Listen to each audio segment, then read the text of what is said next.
It's more likely they were never even asked. Morrissey didn't want an ethical staff employee. He needed someone dirty enough to do whatever needed to be done, so he hired mob lawyer Hank Brennan. He was paid over $500,000 by the taxpayers to do it. Now we know exactly how much his reputation is worth to him.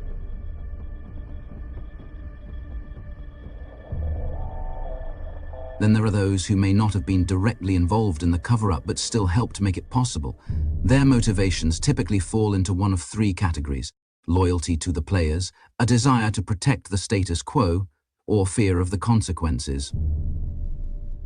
The governor, lieutenant governor, and attorney general, all longtime political allies of Michael Morrissey, stood by in silence as this atrocity unfolded, hoping to avoid the fallout.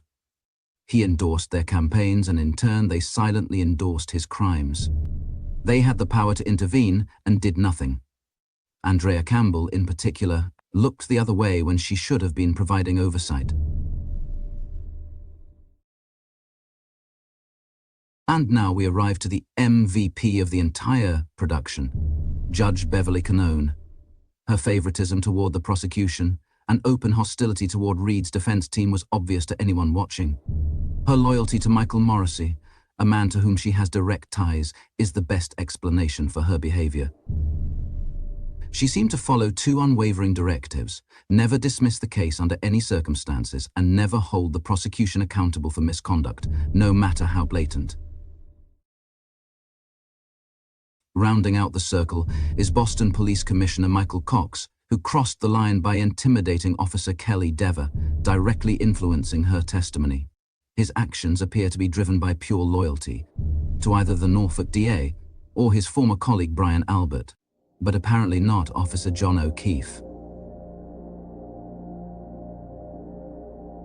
None of these people agreed to be part of the biggest scandal in Massachusetts history.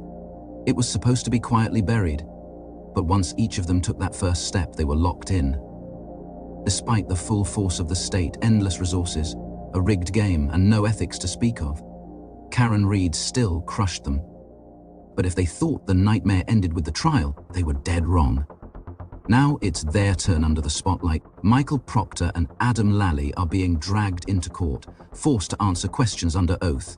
And Team Reed isn't slowing down. They're coming straight for the Norfolk DA's office and the Mass State Police insiders who set her up.